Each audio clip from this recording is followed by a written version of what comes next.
और जैसे कि आप यहाँ पे टाइटल देख रहे हैं, सब्जेक्ट्स है पॉलिटी, भारतीय राज्य व्यवस्था एवं शासन। जी हाँ, बिल्कुल हम यहाँ पे पॉलिटी भी स्टार्ट कर रहे हैं। बिल्कुल घटना चक्र के सारे यहाँ पे स्टार्टिंग से ऑल यहाँ पे सब्जेक्ट्स वाइज मैं आपको MCQ क्वेश्चन कराऊंगी। बहुत इंपॉर्टेंट है, बहुत ज़्यादा। ठीक है, घटना चक्र पूर्वावलोकन बुक से यहाँ पे मैंने इसको इंक्लूड किया है। 19 फरवरी से 2020 तक के सारे क्वेश्चन पेपर इसमें यहाँ पे इंक्लूड है, और UP PCSC के यहाँ पे, ठीक है, इस बेस करके यहाँ पे क्वेश्चन है। और बाकी सभी जो भी एग्ज़ाम्स हैं ना आपके, उन सभी के लिए बहुत ही इंपॉर्टेंट यहाँ पे बहुत बेस्ट होने वाला है। आइए फिर यहाँ पे हम स्टार्ट करते हैं सबसे पहले। और यहाँ पे फर्स्ट है कि भारत का संवैधानिक विकास, इसके बारे में हम चर्चा करेंगे और यहाँ पे देखेंगे इंपॉर्टेंट क्वेश्चन बहुत ज़्यादा है।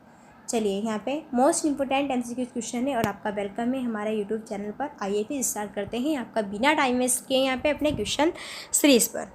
फर्स्ट है कि बंगाल के गवर्नर को बंगाल का गवर्नर जनरल पदनाम किस एक्ट के द्वारा दिया गया? तो बंगाल के गवर्नर को बंगाल का गवर्नर जनरल पदनाम ये दिया गया है यहाँ पे 1773 का रेगुलेटिंग एक्ट के द्वारा। इस तरह से बी ऑप्शन यहाँ पे हमारा करेक्ट आंसर बनेगा। जो बंगाल के गवर्नर है यहाँ पे, उनको बंगाल का गवर्नर जनरल पदनाम 1773 का रेगुलेटिंग एक्ट इसके द्वारा दिया गया है। नेक्स्ट, फिर इनमें से किस अधिनियम में कोलकाता में सर्वोच्च न्यायालय की स्थापना का प्रावधान किया गया था? रेगुलेटिंग एक्ट, पिट का भारत अधिनियम, चार्टर एक्ट। इस तरह से यहाँ पे इसका करेक्ट आंसर क्या होगा? तो इनमें से किस अधिनियम में कलकत्ता में सर्वोच्च न्यायालय की स्थापना का प्रावधान किया गया था? तो यहाँ पे होगा रेगुलेटिंग एक्ट 1773। इस तरह से हमारा यहाँ पे ए ऑप्शन करेक्ट आंसर बनेगा। नेक्स्ट है सूची 1 और सूची 2 आपको यहाँ पे दी गई है। सूची में से कुट का यहाँ पे चयन करना है। तो आपको स्टेटमेंट दिए हुए हैं इस तरह से, और फिर चूज़ करना है कि हाँ कौन सा करेक्ट है कौन सा नहीं। आइए पहले स्टेटमेंट्स को पढ़ लेते हैं। नियंत्रण परिषद की स्थापना भाई कब हुई थी यहाँ बताना है। सर्वोच्च न्यायालय की स्थापना कब हुई थी बताना है। इंग्लिश मिशन रियो को भारत में कार्य करने की अनुमति कब मिले? गवर्नर जनरल की परिषद में कानूनी सदस्य की नियुक्ति, या फिर पिट्स का अधिनियम। तो अब यहाँ पे देखो, यहाँ पे नियंत्रण परिषद की जो नियुक्ति है वो कब होती है भाई? तो वो पिट्स का भारतीय अधिनियम 1784, नियामक अधिनियम 1773 में, चार्टर अधिनियम 1813 में, चार्टर अधिनियम 1813 में। ABCD सभी। जी हाँ, बिल्कुल यहाँ पे हमारा जो ये ई वाला ऑप्शन है ना, ये सारे करेक्ट है। ये मैंने सिलवाइज ऐसे लगाए हुए हैं। तो नियंत्रण परिषद की स्थापना यहाँ पे पिट्स का भारतीय अधिनियम 1784 में होती है, और सर्वोच्च न्यायालय की स्थापना होती है चार्टर यहाँ पे नियामक अधिनियम 1773 के अकॉर्डिंग। और सी वाली इंग्लिश मिशन नियोग को भारत में कार्य करने की अनुमति, ये चार्टर अधिनियम 1813 के अकॉर्डिंग। और चौथा, गवर्नर जनरल की परिषद पर कानूनी सदस्य की नियुक्ति, ये यहाँ पे चार्टर अधिनियम 1833। इस तरह से यहाँ पे हमारा ABCD बिल्कुल करेक्ट स्टेटमेंट है। इनमें से किसने भारत में अंग्रेजी शिक्षा की नींव पड़ी? 1813 का charter act, general committee of public instruction 1823, प्राच्यविद एवं आंग्लविद विवाद, या फिर इन कोड को अब यहाँ पे आपको देख लेना है भाई, और फिर पहचान करने की कौन सा करेक्ट आंसर यहाँ पे हमारा होगा कौन सा नहीं होगा। तो यहाँ पे जो है ये सारे ही स्टेटमेंट बिल्कुल करेक्ट है, A, B और C है ना। 1813 का चार्टर एक्ट है, general committee of public instruction 1823 है, प्राच्यविद एवं आंग्ल विवाद, ठीक है, इस टाइम पे ये हुआ था भारत में। चलिए फिर अब नेक्स्ट है, किस अधिनियम के अकॉर्डिंग ब्रिटिश संसद ने चाय और चीन के साथ में व्यापार को छोड़कर ईस्ट इंडिया कंपनी के भारत के साथ में व्यापारिक एकाधिकार को समाप्त कर दिया था? तो किस नियम के अकॉर्डिंग ब्रिटिश के द्वारा यहाँ पे जब चाय और चीन के साथ में व्यापार को छोड़कर ईस्ट इंडिया कंपनी के भारत के साथ में व्यापारिक एकाधिकार को समाप्त कर दिया था? 1213 का चार्टर अधिनियम, 1813 का चार्टर अधिनियम, 1833 का चार्टर अधिनियम, या फिर 1273 का चार्टर अधिनियम। इस तरह से इस क्वेश्चन का जो करेक्ट आंसर होगा ना वो होगा 1813 का, बी होगा यहाँ पे 1813 का चार्टर अधिनियम। बी ऑप्शन बिल्कुल करेक्ट स्टेटमेंट हो जाएगा। नेक्स्ट है, चार्टर एक्ट 1813 के संदर्भ में इनमें से कथनों पर विचार करना है। इसने भारत में ईस्ट इंडिया कंपनी के व्यापार एकाधिपत्य को चाय का व्यापार और चीन के साथ व्यापार छोड़कर समाप्त कर दिया, या फिर इसने कंपनी द्वारा अधिकार में ले गए भारतीय राज्य क्षेत्रों पर ब्रिटिश राज की संप्रभुता को सुदृढ़ किया। भारत का राजस्व अब ब्रिटिश संसद के नियंत्रण में आ गया था। इस तरह से आपको यहाँ पे स्टेटमेंट्स दिए हुए हैं, आपको चूज़ करना है। तो यहाँ पे हमारा A और B जो स्टेटमेंट है वो करेक्ट है, सी वाला इनकरेक्ट है। तो इस तरह से ए ऑप्शन करेक्ट बनेगा यहाँ पे।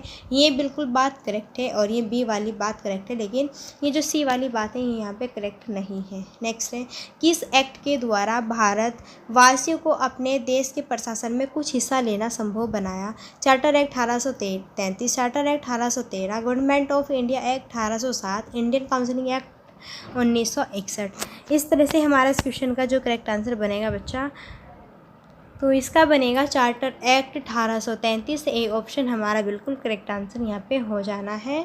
फिर यहीं पे नेक्स्ट है, इनमें से किस अधिनियम के अकॉर्डिंग भारतीय विधान परिषद को बजट पर बहस करने की शक्ति प्राप्त हुई है? भारतीय परिषद अधिनियम 1861, भारतीय परिषद अधिनियम 1892, भारतीय परिषद अधिनियम 1902, भारत शासन अधिनियम 1919। इस तरह से हमारा इस क्वेश्चन का जो करेक्ट आंसर बनेगा वो यहाँ क्या होगा, तो इसका करेक्ट हाँ, तो इस तरीके से हमारा इसका जो करेक्ट आंसर बनेगा वो होगा भारतीय परिषद अधिनियम 1892। नेक्स्ट है, ब्रिटिश भारत में सांप्रदायिक प्रतिनिधित्व की व्यवस्था इनमें से किस अधिनियम के द्वारा की गई थी? भारतीय काउंसिलिंग अधिनियम 1913, मिंटो मार्ले सुधार 1909, मॉन्टेग्यू चेम्सफोर्ड सुधार 1919, भारत सरकार अधिनियम 1935। इस तरह से ब्रिटिश भारत में सांप्रदायिक प्रतिनिधित्व की व्यवस्था इनमें से किस अधिनियम के द्वारा की गई है? तो ये की गई है मिंटो मार्ले सुधार 1909। ठीक है। नेक्स्ट है, फिर निम्नलिखित में से किस एक अधिनियम के द्वारा भारत में संघीय न्यायालय की स्थापना की गई थी? भारतीय परिषद अधिनियम 1 अक्टूबर 1937 है, फिर ये यहाँ पे या फिर ये यहाँ पे या फिर ये, तो ये ए ऑप्शन हमारा करेक्ट आंसर बनेगा कि इनमें से यहाँ पे जो है भारत में संघीय न्यायालय की स्थापना की गई थी भारतीय परिषद अधिनियम 1 अक्टूबर 1937 में। भारत का संघीय न्यायालय निम्नलिखित में से किस वर्ष में स्थापित किया गया था? 1935, 37, 46 और 47। तो अभी आपने यहाँ पे पढ़ा है तो आपको यहाँ पे अच्छे से अभी हमने पढ़ा है ना 1937, तो ये हमारा बिल्कुल करेक्ट स्टेटमेंट है।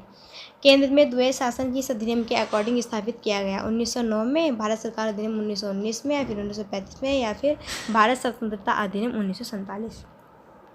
केंद्र में द्वैध शासन की अधिनियम के अकॉर्डिंग स्थापित किया गया है, तो ये क्या गया है भारत सरकार अधिनियम 1935। और इस तरह से सी स्टेटमेंट हमारा बिल्कुल करेक्ट ऑप्शन यहाँ पे होगा। इनमें से जो है किस अधिनियम के केंद्र में द्वैध शासन प्रणाली को स्थापित किया है? तो अभी बताया ना यहाँ पे भारत सरकार अधिनियम 1935। जी हाँ बिल्कुल, ये दोबारा से हो गया। भारतीय विधान पालिका प्रथम बार द्विसदनीय बनाई गई कब? तो यहाँ पे चूज़ करना है। तो भारतीय विधान पालिका फर्स्ट टाइम द्विसदनीय कब बनाई गई? तो भारतीय विधान पालिका प्रथम बार द्विसदनीय यहाँ पे बनाई गई है, तो इसका करेक्ट आंसर यहाँ पे हमारा होगा बताइए क्या होगा? तो भारत शासन अधिनियम, बताओ, इम्पोर्टेंट क्वेश्चन है, बहुत ज़्यादा इम्पोर्टेंट है। तो भारतीय विधान जो यहाँ पे पालिका है, इसमें यहाँ पे करेक्ट स्टेटमेंट होगा 1919 के भारत सरकार अधिनियम के अकॉर्डिंग। ओके, तो भारतीय विधान पालिका प्रथम बार द्विसदनीय बनाई गई 1919 के भारत सरकार अधिनियम के द्वारा। केंद्र में कौन सा एक्ट द्विसदनीय विधायिका लाया? 1961, 17, 1919, 1915 एक्ट। इस तरीके से यहाँ पे केंद्र में कौन सा एक्ट द्विसदनीय विधायिका लाया? वो है 1919 एक्ट। यहाँ पे हमारे द्विसदनीय की स्थापना भी तो 1919 में होती है ना, तो ये तो तभी तो लाएगा ना। प्रेसिडेंट की अध्यादेश निर्गत करने की क्या शक्ति प्रेरित है? भारत सरकार अधिनियम 1919, 1935, 1999, 1947। प्रेसिडेंट के अध्यादेश निर्गत करने की शक्ति किसमें प्रेरित है बच्चा? तो वो है 1935 में, भारत सरकार अधिनियम 1935। नेक्स्ट, इनमें से किस अधिनियम के द्वारा संवैधानिक निरंकुशता का सिद्धांत प्रवर्तित किया गया है? 1909 का भारतीय काउंसिल अधिनियम, 1919 का भारत सरकार अधिनियम, 1935 का भारत सरकार अधिनियम, 1947 का भारतीय स्वतंत्रता अधिनियम। तो किस एक्ट के द्वारा यहाँ पे संवैधानिक निरंकुशता का सिद्धांत लाया गया? तो फ्रेंड्स यहाँ पे जो है इस क्वेश्चन का बिल्कुल करेक्ट स्टेटमेंट यहाँ पे होगा हमारा, 1935 का भारत सरकार अधिनियम, जी हाँ 1935 वाला सबसे इम्पोर्टेंट है। भारत के संविधान में केंद्र और राज्यों के बीच में किया गया शक्तियों का विभाजन इनमें से किस उल्लेखित द्वारा आधारित है? मार्ले मिंटो सुधार 1909, मार्टेंग्यू चेम्सफोर्ड अधिनियम 1919, भारत सरकार अधिनियम 1935, भारतीय स्वतंत्रता अधिनियम 1947। तो इस तरह से हमारा इस क्वेश्चन का जो करेक्ट आंसर होगा वो क्या होगा? तो बच्चा, भारत के संविधान में केंद्र और राज्यों के बीच में किया गया शक्तियों का विभाजन जो है किस एक्ट के द्वारा किया गया था? ये किया गया था भारत सरकार अधिनियम 1935। मैंने कहा ना कि ये वाला 1935 वाला, ठीक है, बहुत इंपॉर्टेंट है, बहुत ज़्यादा। देख रहे हैं आप, सबसे ज़्यादा यही यहाँ पे घूम रहा है ना। चलिए नेक्स्ट देखते हैं। निम्न में से एक भारत सरकार अधिनियम 1935 की मुख्य विशेषता में से नहीं थी, जो यहाँ पे निगेटिव वाली है बच्चा वो चूज़ करनी है, जो यहाँ पे भारत सरकार अधिनियम 1935 के अकॉर्डिंग स्टेटमेंट नहीं है। इस अधिनियम में अखिल भारतीय महासंघ का प्रावधान था। अवशिष्ट विषय प्रांतीय विधायकों को आवंटित किए गए थे। यह प्रांतीय स्वायत्तता के सूत्रपात का संकेत था, या फिर इसने प्रांतीय स्तर पर द्वैध शासन प्रणाली को समाप्त कर केंद्र में लागू किया। अच्छा, इसका हमारा जो करेक्ट स्टेटमेंट होगा वो होगा अवशिष्ट विषय प्रांतीय विधायकों को आवंटित किए गए थे, गलत है। बाकी ये हमारे सारे की प्रांतीय स्वायत्तता के सूत्रपात का संकेत था, इसने प्रांतीय स्तर पर द्वैध शासन प्रणाली को समाप्त कर देने में, ठीक है, केंद्र में ये लागू किया था, और ये बिल्कुल करेक्ट है। तो इस तरह से बी ऑप्शन इनकरेक्ट। एक संघीय व्यवस्था और केंद्र में द्वैध शासन भारत में लागू कब किया गया था? 1909 में, 1919 में। तो बिल्कुल यहाँ पे हमारा 1935 में किया गया था। क्वेश्चन बहुत इंपॉर्टेंट है, इसलिए आपका 2-3 बार बुक में भी रिपीटेड हो चुका था और इसमें भी यहाँ पे रिपीट हो। अखिल भारतीय महासंघ स्थापित करने का प्रावधान शामिल था। भारत सरकार अधिनियम 1935 में, अगस्त प्रस्ताव 1940 में, भारत सरकार अधिनियम 1919 में, कैबिनेट मिशन 1946 में। इस तरह से अखिल भारतीय महासंघ स्थापित करने का प्रावधान किसमें शामिल था? ये भारत सरकार अधिनियम 1935 है ना। ए ऑप्शन बिल्कुल यहाँ करेक्ट स्टेटमेंट होगा। अभी यहाँ पे आपने अब पर देखा होगा ना शायद, हाँ देखो यहाँ पे देखा है ना 1935 में स्टेटमेंट में, ये है ना यहाँ पे इस अधिनियम में अखिल भारतीय महासंघ का प्रावधान था, है ना। और इस क्वेश्चन में भी हमसे क्या पूछा गया है कि अखिल भारतीय महासंघ स्थापित करने का प्रावधान, तो यही था ना यहाँ पे स्टेटमेंट 1935 वाला। नेक्स्ट है, निम्नलिखित में से किस एक अधिनियम ने भारत में संघीय शासन की व्यवस्था दी थी? भारत सरकार अधिनियम 1935 में, अगस्त प्रस्ताव 1940 में, या फिर 1919 में, कैबिनेट मिशन प्रस्ताव 1946 में। इनमें से भी एक अधिनियम ने भारत में संघीय शासन की व्यवस्था दी थी। तो इसमें भी आपका भारत सरकार अधिनियम 1935 स्टेटमेंट करेक्ट होगा। 1935 के अधिनियम द्वारा स्थापित संघ में अवशेष शक्तियाँ किसको दी गई थी? संघीय विधान पालिका को, प्रांतीय विधानमंडल को, गवर्नर जनरल को, प्रांतीय गवर्नर को। 1935 के अधिनियम के द्वारा स्थापित संघ में अवशेष शक्तियाँ किसको दी गई थी बच्चा?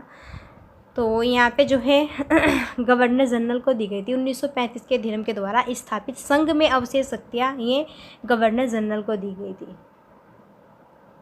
नेक्स्ट फिर बनेगा क्वेश्चन, इनमें से कौन सा एक भारत शासन अधिनियम 1935 में स्वीकार किया हुआ महत्वपूर्ण और स्थायी अव्यय नहीं है? जो निगेटिव है वो चूज़ करना है 1935 एक्ट का।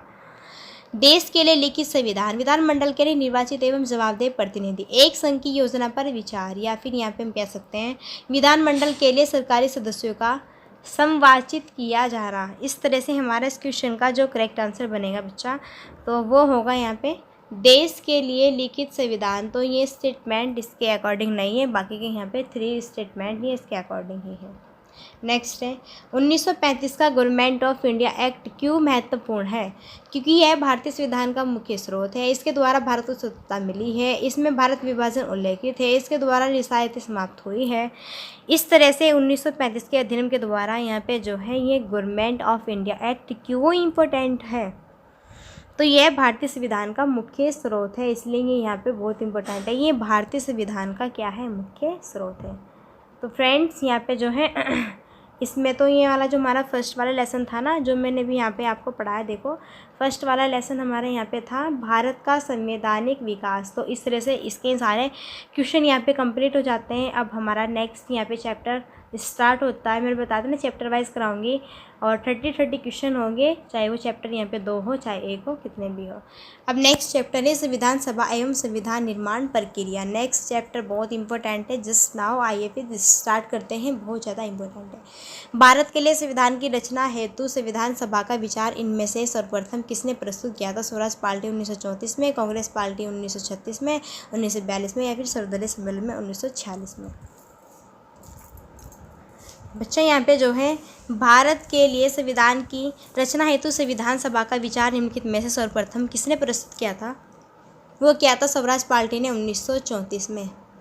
स्वराज पार्टी ने 1934 में। स्वतंत्रता के पूर्व के दिनों में प्रारंभ में किसने संविधान निर्मात्री सभा का विचार प्रस्तुत किया? एम रॉय ने, अम्बेडकर, एनी बेसेंट या फिर जवाहरलाल नेहरू। स्वतंत्रता के पूर्व के दिनों में प्रारंभ में किसने संविधान निर्माती सभा का विचार प्रस्तुत किया था? वो है एम रॉय। इन्होंने यहाँ पे किया था और ये किया था 1934 में। और जब भारत में संविधान निर्मात्री सभा का ये विचार MS रॉय ने दिया था। ओके, एक निर्वाचित संविधान सभा द्वारा भारत के संविधान का निर्माण करने का प्रस्ताव किसने किया था? साइमन ने, या फिर इसने, या फिर क्रिप्स ने, या फिर ब्रिटिश कैबिनेट ने। इस तरह से हमारा इस क्वेश्चन का करेक्ट आंसर यहाँ पे बनेगा कौन सा? तो बच्चा ये जो है यहाँ पे किया था क्रिप्स मिशन के अकॉर्डिंग। तो एक निर्वाचित संविधान सभा द्वारा भारत के संविधान निर्माण करने का प्रस्ताव ये क्रिप्स मिशन के द्वारा।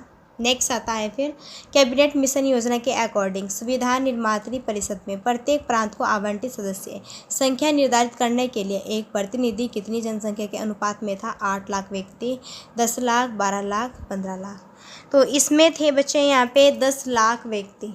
इस स्टेटमेंट में बी स्टेटमेंट बिल्कुल करेक्ट होगा। नेक्स्ट है और लास्ट है 30 क्वेश्चन आपका यहाँ पे हो चुका है, बहुत इंपॉर्टेंट है। इन व्यक्तियों में से कौन कैबिनेट मिशन का सदस्य नहीं था? William Wood, Pethick Lawrence, Stafford Cripps, A B Alexander. तो इस तरीके से यहाँ पे हमारा करेक्ट आंसर बनेगा। तो इन व्यक्तियों में से कौन कैबिनेट मिशन का सदस्य नहीं था? वो है विलियम वुड, बल्कि जो पैथिक लॉरेंस है, स्टैफोर्ड क्रिप्स है, एबी अलेक्जेंडर है, ये थे इन व्यक्तित्व में से कैबिनेट मिशन का सदस्य ये थे। लेकिन यहाँ पे कौन नहीं था? विलियम वुड नहीं थे।